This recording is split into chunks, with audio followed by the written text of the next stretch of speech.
Okay, perfect. So we'll go ahead and jump in because there's a lot to cover. So to start, I divided these up into little sections. So we'll start with there, and then go there, there. Okay, we'll start with this in purplish pink.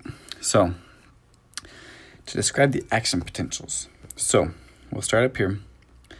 So we got the heart. We won't pay too much attention to this crazy drawing. Oops. We will mainly pay attention to these graphs, and then we'll refer to the drawings occasionally. So first, we'll focus mainly on this graph and on this graph as well. So this graph right here, that is the SA node. So that is where depolarization happens. That's where we start depolarizing with the atria, with the atriums, or the, sorry, atria plural. We start with the atria, and then it goes down, and then we get the ventricular contraction. So we'll start with the atrial contraction. So with atrial contraction, right when it starts with the SA node, that's the pacemaker of the heart, the SA node, which means that it's able to do all this on its own. It doesn't need any input from the brain or, input from outside sources to be able to beat, for the heart to beat. And the reason it's able to do that is because it has these special channels called HCN channels, or if channels, or funny channels, whatever you want to call it. So these are up here.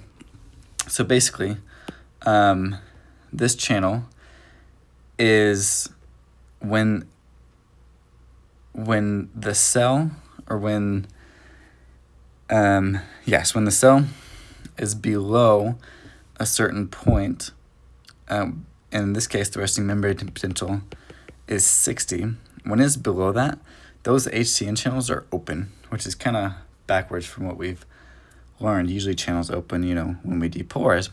But when we're in this phase of, I guess you could say hyperpolarization, I don't know, those channels are open. And those are cation channels, specifically sodium channels. So when we're down there, when the voltage is really low, these things are open. And so we have sodium that comes in following its gradient. So sodium comes in, and that's how it's able to do all this on its own, because it follows this pattern, and that's kind of like the reset button that allows it to just do it on its own. So anyway, sodium comes in through that channel, and it, I think a little bit of potassium, or not potassium, calcium channels open as well, but not much, to get this to threshold. Then once this gets to threshold, then we have a bunch of calcium channels that open, L-type and T-type calcium channels that open. Calcium rushes into the cell and causes depolarization. There's a slow curve right here because the L-type calcium channel is slow. So these are open, causes threshold to be met. Calcium rushes in, and we're depolarized. Then, to go back down to repolarization, once we hit a certain point, for reference, I think that point is, plus 10 millivolts. So once we hit that, so this is plus 10 right here, then potassium channels open, and potassium rushes out of the cell, restoring that negative thing. Once we reach below threshold, those HCN channels open and repeat, and they close up here. So that's how that happens. So that's the SA node. And then that action potential travels down to what we call contractile cells, which is what makes the heart contract. So those contractile cells, they're a little more complicated as far as their action potentials go. So what happens, we'll take this graph right here. Oh, and these are just phase numbers. I don't think that's too important. Phase 4 is when the HCN channels are open. Anyway, I don't think that's too important. But here, so we have a resting membrane potential of negative 90 RPM in these contractile cells. Then that signal that we just talked about comes in, it travels along to these contractile cells, comes in, Once that happens, we have voltage-gated sodium channels that open, reaching threshold. Then threshold causes more sodium channels to open, depolarizing the cell very rapidly. Then, once we hit a certain point, again, I forgot what that point is. I think it's plus 20.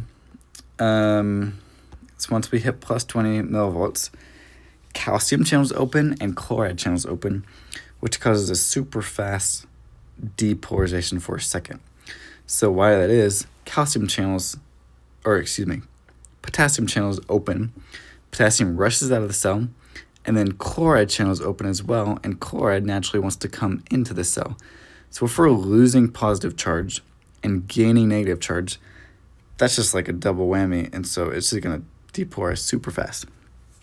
Then, once we get to a certain point, we're going to have our calcium channels open, and calcium channels opening are going to allow calcium into the cell, which is going to make this go a little more positive naturally. But before it can, loop back around, those channels opening also cause potassium channels to open. And so calcium's coming in, potassium is going out, and so those are both positively charged. So we have a little war here between calcium and potassium. So if calcium's leaving, or if calcium's coming in, wants to go back up, but potassium leaving makes it want to go down. So we have this little thing called the plateau phase. This is very important in contractile cells because that's what allow us to be able to contract our cells and hold a contraction for a certain amount of time. Anyways, this plateau phase is very important. Then once we reach a certain point, we have more potassium channels open, and that potassium, this war starts to be won by potassium, and potassium leaves, repolarizing the cell, getting back to membrane potential at -90. So that is how action potentials are generated in the cell. Okay. Yeah, I think that's about it. We'll talk about these a little later. Let me make sure that was it. Okay.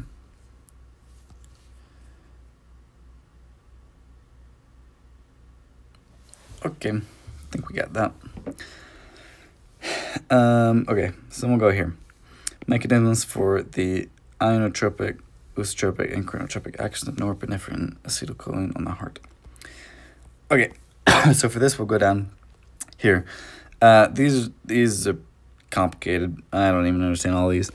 These are just different, I think, pathways we can take. So we're going to look at all three. So when we refer to catecholamines, we're going to think about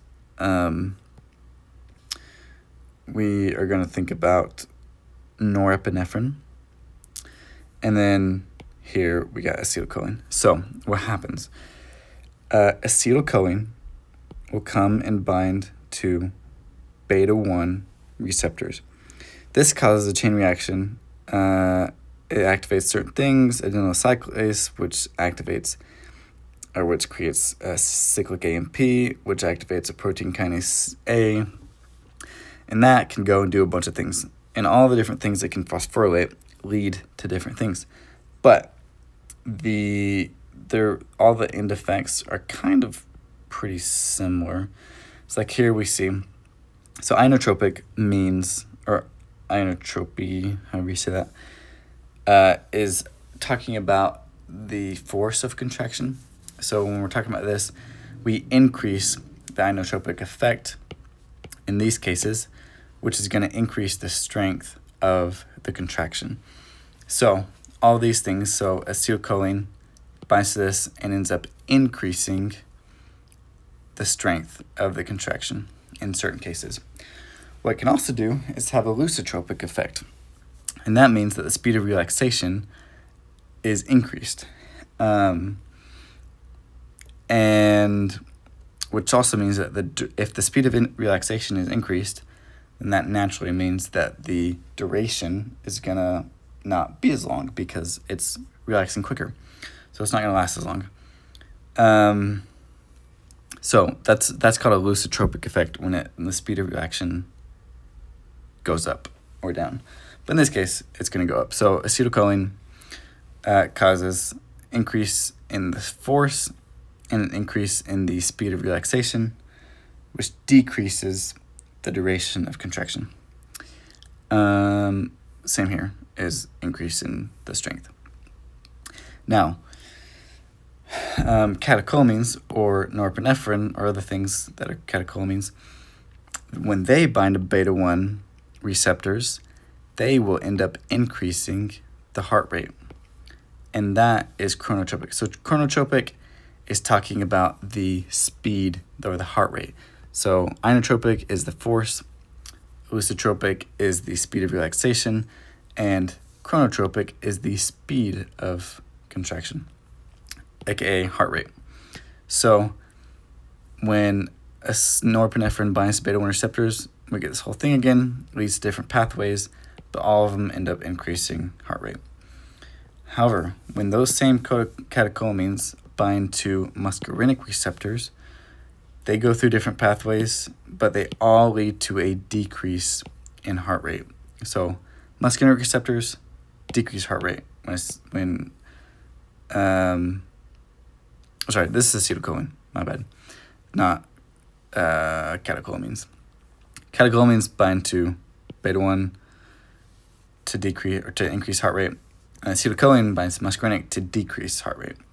Anyway, but those are all talking about chronotropic things. I think that's about it for that. Yeah, okay. Now moving on. The role of calcium in contraction. So we'll come up here. So calcium, we'll use this picture right here. So first, it's really similar to other muscle contractions, very similar, but there's a couple differences towards the end. But mainly, we have an action potential, just like normal, travels along this cell, comes into these T-tubules, just like with any other muscle contraction. So the action potential comes down here, which means that there has to be some voltage-gated channels available to open when that action potential comes down. So we have a bunch of positive charges that come down, open this, and that causes calcium to rush in. Calcium rushing in will then cause even more calcium to rush in or to the cell, but that calcium is going to come from the sarcoplasmic reticulum. So this thing right here. So this thing is full of calcium, as we know, and calcium coming in is just going to lead to even more release of calcium into the cell. So we just get a bunch of calcium down here. So it's perfect because that's yellow too. So a bunch of calcium, and that calcium is going to cause muscle contraction. It comes and binds to troponin, which moves tropomyosin out of the way, as we already know, as we already talked about, causing a power stroke and causing those muscles to shorten, or causing those filaments to shorten and get close to each other and contract. Then, after it contracts, calcium releasing from troponin is what causes relaxation, and that calcium, or any excess calcium, goes and gets pumped back into the sarcoplasmic reticulum through the circuit pump that uses ATP. However, there's also some calcium that will go and get pumped out of the cell through this little channel, and every calcium that gets pumped out, we get 3 sodium that come in, and this channel, along with the sodium-potassium channel, are what allow for the membrane potential, resting membrane potential to be met and maintained. So that is what we get when we, that's just the process of potassium and how it causes muscle contraction. Okay, I think that's about it for that. Again, we get that in this little phase when these calcium channels open. That's where all that calcium comes from. And then we get even more from the sarcoplasmic reticulum. Okay, let me make sure I got all that. Mechanism.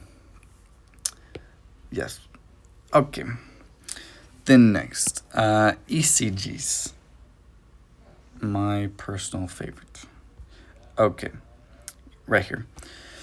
So, I'll explain it using these pictures. So, in the past, we've typically been accustomed to tracing or following charges on the inside of a cell, but ECGs or EKGs follow the charges on the outside of a cell.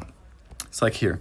Normally, we care about these on the inside, but ECGs care about what's on the outside. And so we are going to look at what's on the outside.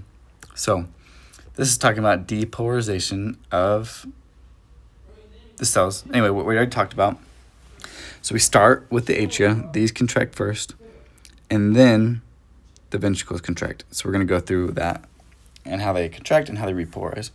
So we start at the SA node. That's the pacemaker. We always start there. The SA node will it'll have the action potential generated, like we talked about already, and it will cause positive charges on the inside of the cell to come down this way. But again, we don't care about positive charges on the inside. We care about the negative on the outside. So depolarizes, which means that negative charge on the outside are traveling in this direction. And we have these little sensor things here, a negative one and a positive one here, that are there to track the ECG or the current, like the current that's generated from depolarization on the outside of this, or again, it reads the outside of the cells. So we have negative charges coming in this direction, and the general rule of thumb is that if we have a negative charge traveling towards a positive sensor, then we draw a line up on the graph. And if we have a positive charge going towards a positive sensor, we draw the graph down. And vice versa, positive and negative, we draw up, or negative and negative, we draw down. So it's like two of the same thing, we draw down. Two of the opposite things, we draw up. Okay, so we have negative on the outside traveling towards a positive, so we're going to draw a little bump up. And this is atrial contraction. Or atrial depolarization, sorry. So atrial depolarization, so we get a bunch of negatives going this way. We just look at all these arrows, and the direction they're flowing in, and we take like the average. So if we got some going that way, some going this way, some going that way. The average vector is what we care about, and it's going towards there. So if we're going towards a positive, negative going to a positive, then we draw an up arrow. And here is the little peak. And we know how to draw the peak when we have the most charges separated. So when we have the most pairs of charges separated. So here we have equal amounts. So we got some there, some there. That's where the peak is going to be. And after that, it goes down. And we're not drawing a line down necessarily like we would if, even though it's going down, it's not the same thing as a negative going to a negative or positive going to positive, because it's still above that original baseline. So it still follows that rule, but we're just going back down to normal. So we keep going down, it all converges. The vector is still going this way. It all converges on the AV node. Then the AV node traps the action potential, and then, this is the P wave, by the way. And then it traps the action potential, and then depolarization of the ventricles starts right here. So it starts right there, and it starts with the endocardium, and it goes to the epicardium. So it's going this way first, but only for a slight second. And the average vector is going to look something like that. So that arrow is a little more towards the negative than it is the positive. So we have negative going towards the negative. So we're just going to have a little arrow down, or a little line down. Again, it's not directly towards it. So it's just going to be a slight little bump down. Then we got this massive depolarization going all over the ventricles, and the average vector is going that way. So we get a massive line up because it's going like directly towards that positive sensor. Anyway, and then after that, the left ventricle walls are a little thicker, and so it's going to depolarize a little slower than the right atrium or right ventricle. And so this little bit that's left is going not towards the positive, it's kind of going that way. So it's a little more towards the negative. So negative to a negative, we're going to get a little more of a line down. And then it's going to come back up, back to normal after everything is depolarized. So this is known as the QRS complex. So P wave, Q wave, R wave, S wave. Then that's all of depolarization. With repolarization, we start right here and we go in this direction. So we start with that. When we're talking about the ventricles, we start in this direction, or start right here, going in this direction. The average vector for this, here it's important to note that now we have positive charges on the outside going towards a negative with repolarization, and so we are going to draw a line up. It's going to continue in this direction, and it's going to keep going up. Again, once we have the most charges separated, it's going to keep going until everything is repolarized. We go back to that baseline when there's no current. So yeah, that is depolarization and repolarization of the heart. Okay, let's see. Now, there can be some problems. So we're going to have 3 little categories of a problem. So when we're talking about hypoxia or a lack of oxygen. So first we're going to talk about a slight hypoxia. Then we're going to talk about a moderate hypoxia. And then we're going to talk about bad hypoxia. Basically, you got problems and you need to get some help. Anyway, we're going to use this for the whole thing. So this is slight, this is moderate hypoxia, and this is bad hypoxia. So starting with the slight. So the plateau phase, like what we talked about earlier, where those calcium channels are open and that you have that little war with calcium channels open. We have that war with potassium and calcium, that plateau phase. The endocardium plateau phase is longer than the epicardium. And because of that, so if this is still depolarizing, then this finishes quicker, which means that this will start repolarizing before this one, because this plateau phase is longer, if that makes sense. So that's normal. That's totally normal. Then that's how we get what we just talked about with the vector going that way. However, hypoxia is a lack of oxygen. So let's come here. So hypoxia is a lack of oxygen. So arteries going to the heart hit the epicardium first. So this is the epicardium. And then hit the endocardium. So if we have hypoxia, that's a lack of oxygen, which comes through the blood.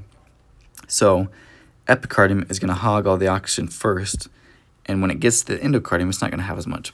So endocardium is most at risk for hypoxia or damaged cells from hypoxia.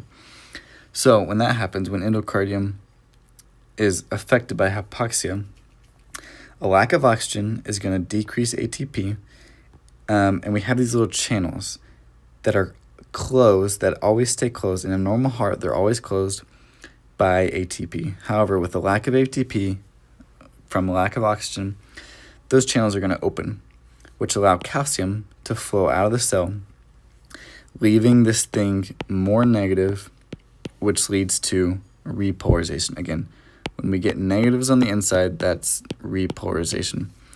And so, if that happens, then this is going to repolarize before this repolarizes, before the epicardium. So, to start, we have repolarization, meaning negative charges,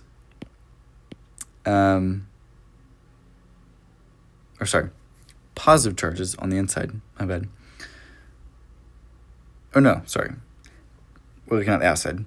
Negative on the inside, positive on the outside. And we're looking at the outside. So when positive charges on the outside are repolarizing from the endocardium first, it's going this way, the average vector. So we're going to get an inverted T wave. That is what happens with slight hypoxia. With moderate hypoxia, here we're only dealing with depolarization. So at this point, these cells are pretty badly damaged. These things are just broken. And so what happens is that they're going to be constantly depolarizing. So we just had that whole cycle of repolarization or depolarization and then repolarization and all that. So that as that cycle goes and goes and goes and goes, the whole time during that cycle, these cells are just constantly depolarizing. So what happens is that the EKG monitor or these sensors or whatever, they are going to they're going to pick up on this constant no matter what stage you're in, it's going to pick up on these constant depolarizations of these cells, but it kind of just assumes that it's background. It's like, something's going on, but it's not supposed to be happening right now, so we're just going to assume it's background noise. So what happens is that it is going to raise, if depolarization is happening, the average vector is going that way. So negative on the outside going towards a positive is going to make things go up. So the sensors just account that for just background noise, just background noise. It just ignores it, tries to ignore it. So it's going to bring the whole thing up. So it's going to elevate it. So normally we'd be down here, but now we're up here because the machine adjusts for that as background noise. However, in that stage we talked about where everything is depolarized, so if everything is depolarized, then the machine can't tell that little section right here is depolarizing because everything is depolarized. So if everything is depolarized, then we're going to get our point down here where everything is depolarized. We're going to get this at a normal level. So this is going to go all the way back down to where this original baseline is because everything's depolarized and the machine can't really tell that this thing is screwing things up. However, when we start to repolarize, immediately we're able to see that this is still depolarizing even though everything else is repolarizing. And so it's going to hop back up to the adjusted RMP and start there. Anyway, but on the signal, we don't know what the original RMP is. And so the only way to tell that something's wrong is through this little part right here, this S between the S and T part. And we see that this is elevated. So depressed. So this is ST depression. When we see this big depression here going there. So we can look at that and tell that something's wrong. So that's ST depression. It's also known as in-STEMI. Yeah, in-STEMI. With bad hypoxia, we get just all the way around dead cells or just broken cells. These broken cells are constantly depolarizing just like we had here. However, with this whole section cut out and broken, the depolarization, the average vector is going to go that way. So we're going to have negative on the outside going towards a negative, which is going to cause a shift down. So normally we'd be right here, but it shifts down as the background noise, same thing like we just described. Then when everything is depolarized, the machine can't tell, and so we're going to go, the depolarization is going to be right where it's supposed to be at that normal level. And then when it repolarizes, it's going to pick up on that background current of injury again, and it's going to adjust for it, putting it back down here to adjust for that background noise. And this whole part is elevated. So we don't know what the original is, but if we see this, we know it's elevated. That's called an ST elevation, and that's how we know that something is wrong. So when we see an ST elevation, we know that it is a STEMI. And STEMI stands for an ST, so what we're looking at, an ST, elevated myocardial infarction, which is basically meaning that myocardial is just cells of the heart, and infarction means that something's wrong. NSTEMI is not elevated, it's depressed, so it's a non-STEMI. Okay, so that's that. Now, to finish up with the cardiac cycle. Okay, the cardiac cycle. So, the cardiac cycle, so we'll start with, first define some terms. So systole, diastole. Systole is talking about contraction. Diastole is relaxation. Specifically, we can refer to systole and diastole for both the atria and the ventricles, but normally when we say these terms, we're talking about ventricular diastole and systole. So, but to start, we're actually going to talk about atrial systole, which will be ventricle diastole. So atrial systole is right here in this phase, before this dotted line. So what happens is that we have the EKG, we have the P wave like we just talked about, where the atria contract. When the atria contract, it's like squeezing a bottle. So when we squeeze a bottle, the pressure inside that bottle is going to go up. So atrial pressure here in this black line is going to go up because we're squeezing that bottle. It's contracting. It just depolarized, which means that it's ready for contraction. So it's going to squeeze that heart. It's going to contract, which means that it's going to push blood into the ventricles. So the mitral valve is open because the pressure in the atria is higher than that of the ventricles. This black line is above the blue line. Whenever that's higher, that mitral valve is going to be open. Actually, let me draw this, or let me move this over here so we can use it. So, okay. So the mitral valve is going to open right here. So blood flow is going to come in. That pressure is increasing, but blood is rushing into the ventricle. Again, we see here with the volume, blood is rushing in, which means that something rushes into a bottle or something, the pressure is going to increase. So pressure is going to increase in the ventricle naturally because blood's flowing in there. So you're going to see an increase in pressure as well in the ventricle. Then, once the pressure in the ventricle, because it has all this blood now, once that exceeds the pressure in the atria, it's going to push that valve closed, and it's going to close shut. We see a little bump right here. That is because when the blood closes this valve, it's going to push a little bit into the atria, making it a tiny bit smaller, causing a little increase in the atrial pressure.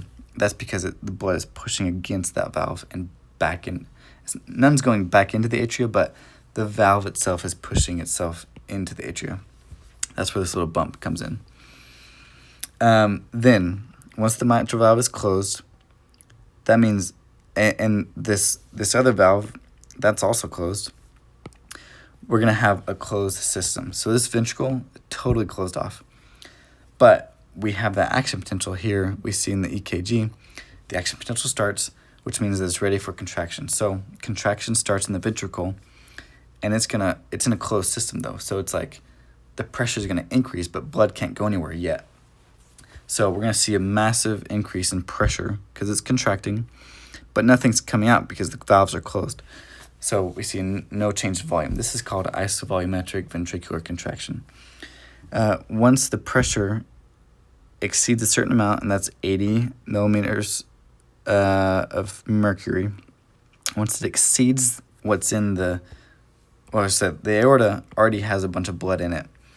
Once the pressure in the ventricle exceeds what's in the aorta, the aortic valve or the semilunar valve is going to open, and blood is going to rush from the ventricle all the way into the aorta. Oh, and anytime the ventricle is contracting, that's called systole. So now we're in systole. And ejection is when blood from the ventricle rushes into the aorta. Rushes into the aorta and goes into the body. It goes to the lungs, or if it's the left ventricle, it's going to go into the... This isn't the aorta. If we're talking about the left ventricle, it's the aorta. If we're talking about the right ventricle, it's the pulmonary artery. Sorry, I mixed that up earlier. Anyway, so ejection. If we think of like a water balloon full of water, if we just let that water balloon go, it's going to rush out water, but then it's going to slow down eventually once water gets less and less and less. Pressure is going to decrease. Volume is still going to be decreasing. It's going to be letting out all that water, and then it's just going to kind of slow down. So this first half is called rapid ejection. Here it's called rapid, and this is a little bit slower because it's almost done. Then, once the pressure in the aorta, or the pulmonary valve, or whatever, or the pulmonary artery, once it exceeds that of the ventricle, it's going to push the semilunar valves shut. Here it is. This little valve right here. It's going to push that shut, push this shut, just like what we saw with the mitral valves. With the mitral valve. So it's going to push those shut, and same idea with this little notch right here, but this is specifically called the dicrotic notch. When the aortic valve or the semilunar valve closes, again, it's going to close, blood's going to flow back into that, because when it hits the rest of the body, all the cells that are receiving all this blood that's flowing out into the rest of the body, it's like it's hitting a wall. And so blood's going to come to like a halt and close this. But with that halt, it's going to push against these valves and push these valves back into the ventricles a little bit and cause an increase in ventricular... Okay, I mixed that up. That's not right. So when it hits the walls of all the capillary and all the cells that are receiving the blood, when it does that, if it hits a wall and this valve is closed, then it's kind of like a closed system in a sense. And so the pressure in the aorta is going to increase a little bit because it's a closed system now and it's kind of hitting a wall. So the pressure right here is going to increase a little bit. And then once the ventricles... So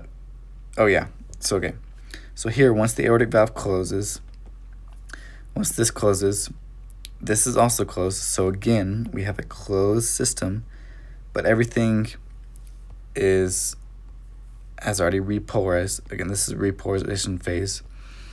When this is finishing letting out all of its blood into the aorta.